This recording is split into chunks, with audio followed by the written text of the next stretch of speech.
안녕하세요. 삼성선물 최서영 연구원입니다. 7월 첫째 주 주간 글로벌 이슈 분석 말씀드리겠습니다. 글로벌 증시의 불안한 랠리가 이어지고 있습니다.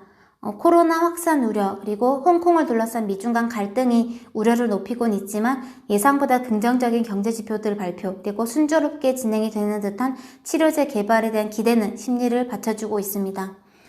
일단 미국을 중심으로 글로벌 코로나 확산세는 여전히 정점을 확인하지 못하고 있는데요. 미국의 파우치 소장은 현재 미국이 옳은 방향으로 가지 않고 있다라는 것이 꽤 분명하다는 경고성 메시지를 연일 내놓고 있지만 여전히 백악관과의 소통은 이루어지지 못하는 듯합니다. WHO는 검사자 대비 확진자 비율이 5%를 넘지 않을 경우에 경제 봉쇄 해제를 권고하고 있는데요. 하지만 현재 텍사스라거나 플로리다의 해당 비율은 13에서 14%에 달하고 있습니다.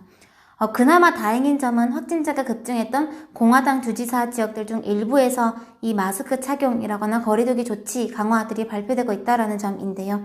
이 해당 지역들에서 사망자 수 증가가 먼저 감지될지 아니면 경제 정상화 후퇴에 따른 확진세 완화가 먼저 나타날지에 따라서 시장의 센티멘트가 영향을 받을 가능성이 있어 보입니다. 또 6월 중순부터 제기된 일부 거리두기 조치들로 인해서 지난 한2 달간 가파른 반등을 보여줬던 경제 지표들 탄력이 떨어질 수 있음도 염두에 둘 필요는 있어 보입니다. 현재 미국에서는 기존 부양 정책들 만기가 가까워져 오면서 이 부양 조치의 연장을 둘러서 논의도 활발히 진행 중에 있는데요. 문우신 재무장관은 7월 말까지 대안을 내놓는 것을 목표로 하고 있음을 언급했습니다. 하지만 대선이 4개월 앞으로 다가오면서 이 하원의 민주당과 상원의 공화당 그리고 백악관이 부양책의 주도권과 이해 득실을 따지는 과정에서 논의는 다소 지지부진한 양상입니다. 일단 지난주 미국 하원에서는 전통 기반 시설 투자, 기후 보건에 중점을 둔 1.5조 달러 인프라 투자안을 통과시키긴 했지만 상원과 행정부는 이 법안에 반대 의사를 드러내면서 이 공화당 상원 주도의 법안을 새롭게 만들어서 제출할 것임을 언급했습니다. 이 바이러스가 여전히 기승을 부리는 상황인 만큼 부양책 연장은 필수로 요구되는 사안이고요. 그래서 논의가 지연이 되더라도 추가 대책 발표 가능성은 높습니다. 하지만 정책의 방식에 따라서 그 효과에 대한 시각차가 발생할 수 있음을 염두에 둘 필요는 있습니다. 유럽에서도 공동 부양책을 위한 노력들이 지속이 되고 있는데요. 현재 독일과 프랑스는 EU 공동채권 발행, 그리고 개별 국가의 보조금 지급을 골자로 하는 경제회복기금의 최종 합의를 7월 말까지 도출해내겠다라는 의지를 강하게 피력하고 있고 7월 중순부터 대면 정상회의를 통해서 아직 반대 의사를 표명하는 국가들을 적극적으로 설득할 것임을 언급하고 있습니다. 그래서 이 논의가 긍정적으로 진행된다면 유로화 강세 재료가 될 수 있을 텐데요.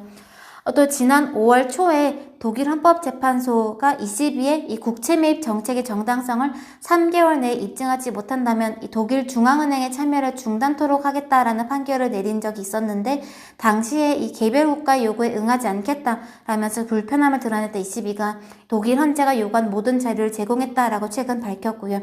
독일 행정부와 의회가 ECB의 정책 지지를 표명하면서 ECB 정책의 지속성을 둘러싸고 벌어졌었던 갈등도 어느 정도 봉합이 된 것으로 보입니다. 또 지난주에 있었던 소식 중 하나는 중국이 전인대 상무위에서 홍콩 국가보안법을 가결하고 7월 1일부로 효력이 발생했다라는 소식이었습니다. 또 이 미국은 홍콩의 특별지위 일부 박탈을 경고했는데요. 하지만 금융시장에서는 관련된 우려가 그 어느 지표로도 확인이 되지 않고 있습니다. 아직 미국의 제재는 홍콩 보안법과 관련된 인사들에 대한 제재에 그치고 있고 또 홍콩 특별지위 박탈과 관련된 그 어느 시간표도 미국이 아직 제시하지 않고 있기 때문인데요. 이런 부분들은 홍콩에 대한 특별지위 전면 박탈이 중국보다는 이 홍콩에 있는 미국과 같은 서방 기업들에 더 부정적일 수 있기 때문에 실현 가능성이 낮을 것이다라는 전망에 힘을 더해주고 있습니다. 실제로 이번 사안 때문에 홍콩에서 발을 빼려고 하는 금융사들의 움직임은 딱히 감지되지 않고 있는데요.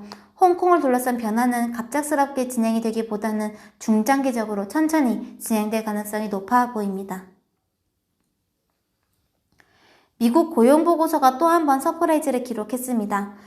지난주 2일에 발표됐던 미국 6월 고용보고서에서 신규 취업자 수는 5월 대비 480만 명 증가를 기록하면서 예상치였던 306만 명 증가를 크게 웃돌아낸 있는데요. 이 수치는 1939년 통계 집계 이래 가장 강한 수치이기도 했습니다.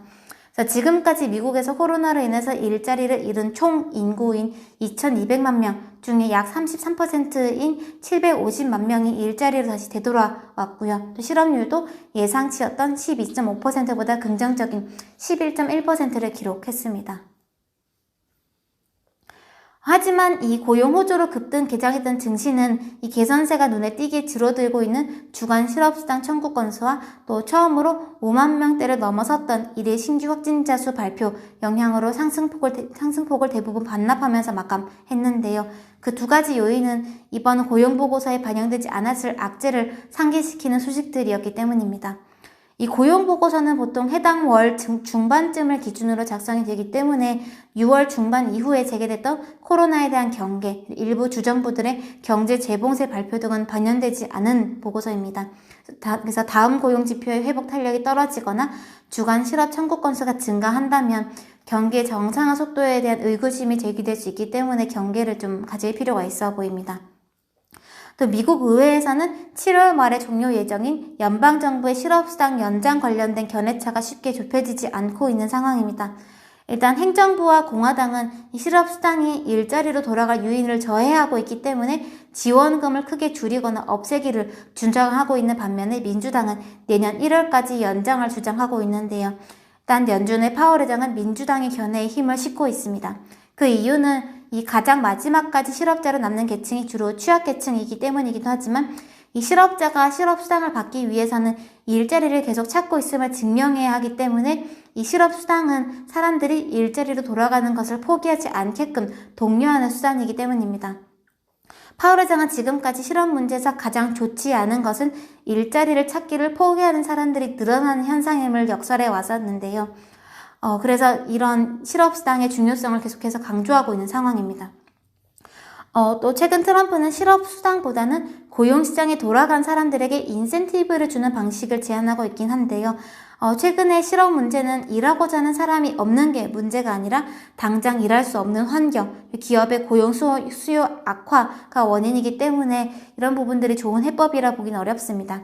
그래서 현재로서의 최선은 실업자들이 일자리를 포기하지 않게끔 독려를 하되 일할 의향이 있다고 해서 일을 할 수 있는 상황은 아니기 때문에 그동안 기본소득을 보전해주는 조치를 지속하는 것으로 보입니다. 한편 추가로 고민이 필요한 부분은 최근의 미국 지표 반등을 어떻게 해석해야 하는가입니다. 당연하겠지만 최근 일자리가 강하게 회복된 업종들은 코로나로 크게 타격을 받았던 대면 서비스업 업종들이었습니다. 네, 이는 코로나 재확산 여부에 또다시 큰 변동에 노출될 수 있는 일자리들인과 동시에 한편으로는 최근에 코로나 확산세 강화에 기여했을 수도 있는 업종들입니다. 만약 이런 업종들의 회복이 코로나 확산 방지를 위한 철저한 가이드라인 하에서 진행이 됐다면 다행이었겠지만 최근 미국의 상황을 보면 그랬을 가능성은 그렇게 높아 보이진 않는데요. 즉 최근의 가파른 일자리 회복은 미국의 섣불렀던 경제활동 재개와 맥을 같이 하는 현상입니다. 이 지점에서 미국과 중국의 차이가 있을 수 있습니다. 사실 좌측 차트에 경제 서프라이즈 지수만을 놓고 보면 최근 미국은 중국을 크게 뛰어넘습니다. 하지만 중국의 지표 반등은 코로나 통제 이후의 현상입니다. 물론 취약한 외부 수요가 중국 경기의 발목을 잡고 있긴 하지만 중국 경기 정상화가 질서 있게 진행될 것이다라는 전망은 최근 조심스럽게 늘어나고 있습니다. 하지만 미국의 경제지표 반등은 코로나 재확산 리스크를 감수하고 재개했던 경제활동에 기인한 부분들이 있음을 부정하기가 어렵습니다. 그래서 최근 고용을 포함한 여러 가지 미국 지표들의 강한 반등이 분명 긍정적이지만 그 지속성을 담보하기 어렵다라는 점이 디스카운트 요인인데요. 이런 지속성이 있는 경제 정상화 전망을 하기 위해서는 코로나가 통제 가능 범위로 들어왔다라는 확신이 필요합니다. 하지만 미국이 언제 그런 확신을 줄지 알기 어렵다라는 점은 마음 한켠을 불편하게 하는 요인입니다. 지난 주말에 미국과 중남미를 중심으로 전 세계 신규 확진자가 사상 최대를 기록했다라는 소식이 있었는데요. 또 미국의 독립기념일, 이 트럼프 대통령의 대대적인 행사 주최가 코로나 급증의 계기가 될 수 있다라는 우려가 제기되고 있기 때문에 이런 부분들은 이 상단을 좀 제한하는 요인입니다. 반면에 미국 의회에서는 추가 부양책 논의가 지속이 될 것인 만큼 이번 주에도 상하방 뉴스 속의 증시 단기 변동성은 상당히 높을 것으로 예상이 됩니다.